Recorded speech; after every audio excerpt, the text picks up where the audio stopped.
Brazil won, Morocco also won. Brazil and Morocco kicked off their 2026 World Cup campaign this Saturday with a 1-1 draw. Now, obviously, I'm going to specifically talk about Brazil, and let me just cut right to it. It was a disappointment. Not the result, because Morocco's a very good team. They made it to the semifinals in the 2022 World Cup, and they are the current AFCON champions. Regardless of where you stand on that, they are the current champions. So the result is not the problem. It's more of like how Brazil played, some decisions that were made by Carlo Ancelotti, the man in charge, and much more. So let's talk about it. Hello. If you're new here, I'm Filippo, and welcome to Chapéu Football, where we provide the best coverage of Brazilian football and South American football in English on YouTube. So if you're not subscribed, you're missing out. Just subscribe right now. And today we have the 7 Things We Learned series, where every single day following a Brazil game, we tell you 7 things that we learned. Now, obviously, there are more than 7 lessons, so you got to tell me in the comment section down below, what did you learn from Brazil won, Morocco also won? And if you are a Brazilian national team fan from the Seleção Brasileira, you're obviously disappointed. But again, we played a very good team. Keep that in mind. Brazil can no longer defeat Morocco just because they are Brazil. And we saw that. Now, before we start the episode, make sure to drop a like in this video. It helps us a ton, so do that right now. It's free. Just drop a like, subscribe.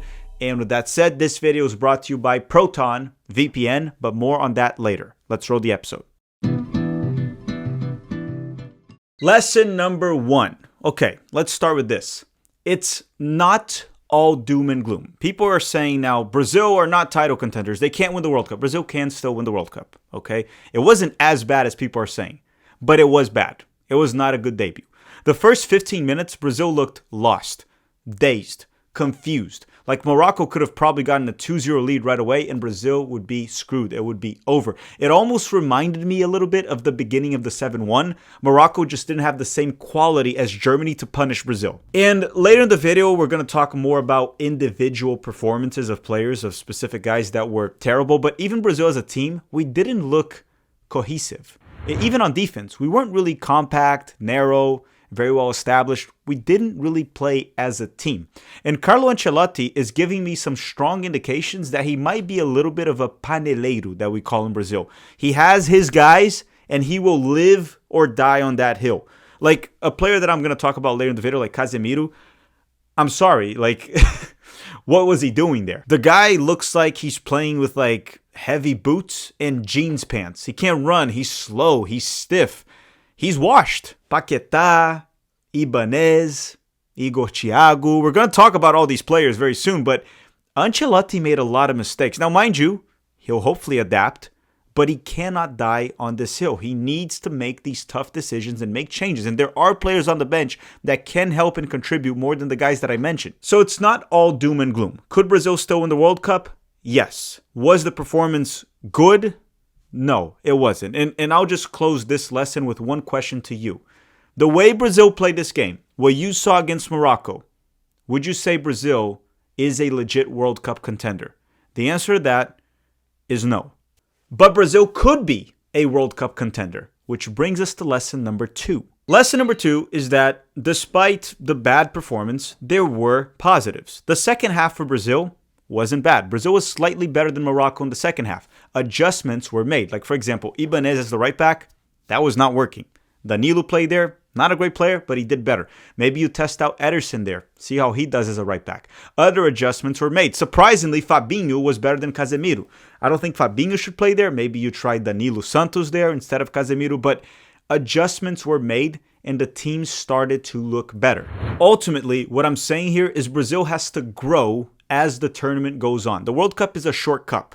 If you can grow and catch fire at the right time, you can win it. We've seen this many times. Morocco is a good example of going deep in the tournament because they caught fire at the right time. They grew in the 2022 World Cup. They found a way to win games. So Brazil got the draw, which wasn't a terrible result, but they have to grow every game. The next game is Haiti, then Scotland, then probably Netherlands or Japan.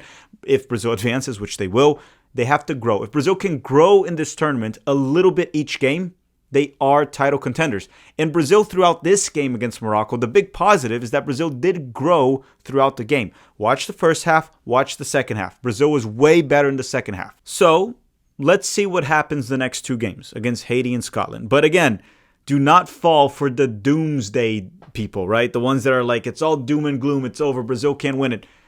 It's not looking good, but there's hope. But now, lessons 3, 4, 5, 6, 7, there's a lot of negatives that I'm going to talk about. Time to become Mr. Negative. But before we get to that, make sure to drop a like in this video, subscribe, and a quick word from the sponsor of this video, Proton VPN. If you need a VPN, we have a special offer for you. The World Cup is here, and you want to watch the games without being watched. And that's why today we are partnering up with Proton VPN. With Proton VPN, you can watch the games with no tracking, no data collection, and your privacy being protected. I mean, we don't want that search history leaking. Essentially, you watch the game without being watched. Also, if you are traveling outside of the United States or out of your own home country during the World Cup, you can use Proton VPN.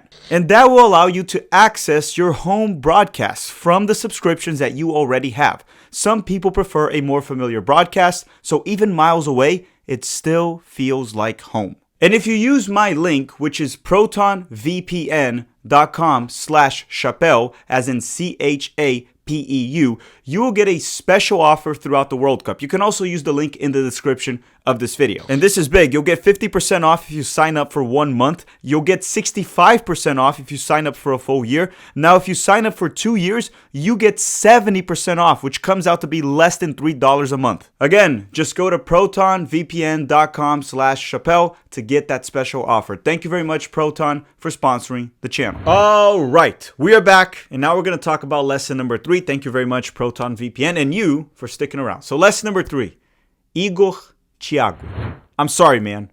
He cannot play in this World Cup. He looked completely out of his depth. He is slow. He doesn't really win headers, which is insane to me. He's a big guy, and he wasn't winning headers. There were 2 headers, one of them that he couldn't even head it on goal, which were bizarre to me. He can't combine. He can't press. He can't defend. This guy is a legit scrub. There are better center forwards in Brazil. For crying out loud, Pedro from Flamengo is 10 times better than this guy. Now, you're going to say, he scored 22 goals in the Premier League. Sure, Brentford playing horrible Route 1 football, it worked for him, I guess. That's not how Brazil plays. This guy will not contribute to the Brazilian national team in the World Cup. Sure, if you play him against Haiti, maybe he'll get a goal or 2. Maybe that'll work. Who knows? Probably will struggle against Haiti. He will not help Brazil. He shouldn't be playing. The 9 has to be Cunha. If Cunha can't play there, I don't care. Put Ryan. Put, Endrick up top. You cannot play Igor Thiago. I don't know what Ancelotti was thinking. That experiment did not work, and it should be canceled immediately. And to me, it's kind of insane. I know João Pedro wasn't fantastic for the Brazilian national team, but along with Pedro from Flamengo, João Pedro is also a much better player than Igor Thiago. The problem is sometimes with like Igor Thiago, some people fell for the Premier League marketing. Premier League to me is the best league in the world, but just because you're doing well there doesn't mean you're an incredible player. There are bad players that do well in the Premier League. Now, Igor Thiago seems to be a very system-oriented player. If you play direct Route 1 football, maybe that works for him. But that is not how Brazil plays. So, he cannot be playing. Lesson number 4 is about Casemiro, and I hope I'm wrong about this, but he just seems washed. He's slow, he's finished. That's probably why he's going to Major League Soccer right now to play in MLS. But it wasn't just an athletic issue of him being slow and not the same player physically of what he once was. He was also poor technically. From a technical standpoint, Casemiro didn't play well. And he got a yellow and got subbed out at halftime for Fabinho. And honestly, Fabinho, a player that I don't expect much, he did a lot better than Casemiro. Now, Fabinho was also kind of slow, but he played a lot better than Casemiro, and that shows you how bad Casemiro performed. So, could Casemiro turn things around? Maybe, probably not. I think he needs to bench him. We need more athletic players in that midfield. And Bruno Guimarães wasn't perfect, didn't have a great performance either, but I'd rather have Danilo from Botafogo and Bruno Guimarães there. It'll protect the back line a lot more, put more pressure on the ball so that Marquinhos and Gabriel Magalhães aren't exposed as often as they have been. But that's just me. I'm just kind of tired of Casemiro at this point. He was not even being called up until Ancelotti came back. And as I said, Ancelotti better make the tough decisions. If he's willing to die on this hill, he's going to end up being eliminated from the World Cup because he's choosing to die and sink with certain players that probably shouldn't be playing as many minutes. Let's say Brazil's winning 1-0 and defending a late lead, and then you put Casemiro to help hold the result. That's probably going to be fine if we're playing a low block and just trying to counterattack with long balls. Outside of that, sorry, it's a no-no. Lesson number 5, it's about Rafinha. I think it's time for us to bench him for 1 or 2 games. He was abysmal. Nothing came out of him. Wasted a good chance. Didn't play well. He was horrible. Okay, Rafinha. And it surprises me because he's very good for Barcelona. And I'm not saying we should bench him till the end of the World Cup. But why not give Endrick an opportunity? Endrick is a tough player. Endrick does not choke. He's not an amarelão like Rafinha. Amarelão, for people that don't know, for Brazil, that just means you choke. Like you when the big moment comes, you don't shine. Endrick doesn't do that. Why not give Endrick a shot against Haiti? See how he does. Let's say he does well. Then give him a shot against Scotland. See how he does. I think he will do well. I think it's time to put Rafinha on the bench. And he can be an option off the bench. Lesson number 6. And look, I don't mean to offend anyone, but I'm going to call people names. I saw some very stupid takes online about how Brazil needs Neymar. He would save this team. Neymar is not saving this team. First and foremost, Neymar is injured. That's the first thing. Second thing, Neymar has to be an addition to a good team. If you're a good team and you have Neymar coming off the bench, he can help. And I think Neymar will help this team. When push comes to shove in the World Cup, especially in the knockout rounds, I think Neymar will help. But do not expect the current version of Neymar to be a savior. He won't carry this team. He can help Brazil win games. He's not going to win the games on his own for Brazil. He couldn't even do that when he was in his prime, right? He couldn't do that. So don't expect him to do that. Don't be delusional. Neymar's not the savior. He will help. He can help, and I think he will. But he's not going to come in and win us games on his own. And honestly, the intensity and physicality that Morocco played against Brazil, the Neymar I have been seeing for Santos, this would not have been a good game for him. He would have struggled. Lesson number 7, and it's the last one. And it's a positive one. It's about Vinicius Jr. And it's not about his performance, because I don't think Vinicius played well. I don't think he had a good game. He was very okay to average throughout the game. But he was decisive. Brazil needed that from Vinicius in a World Cup. Ultimately, Brazil didn't lose this game because Vinicius scored a golazo. He also set up Rafinha. That could have been the goal that Brazil would win this game, and Rafinha hit a very weak shot. So even though Vinicius wasn't having a great game, he was decisive in specific moments, and he could have actually won this game for Brazil, something Neymar had done in the past. Now, I don't think Vinicius can ever play at the same level as Neymar, but Brazil needs one player that can just pull a magic trick, get a goal, save the team. And honestly, you like Vinicius or not, you think he played well or not, which I don't think he really played well, he saved Brazil. He literally did that.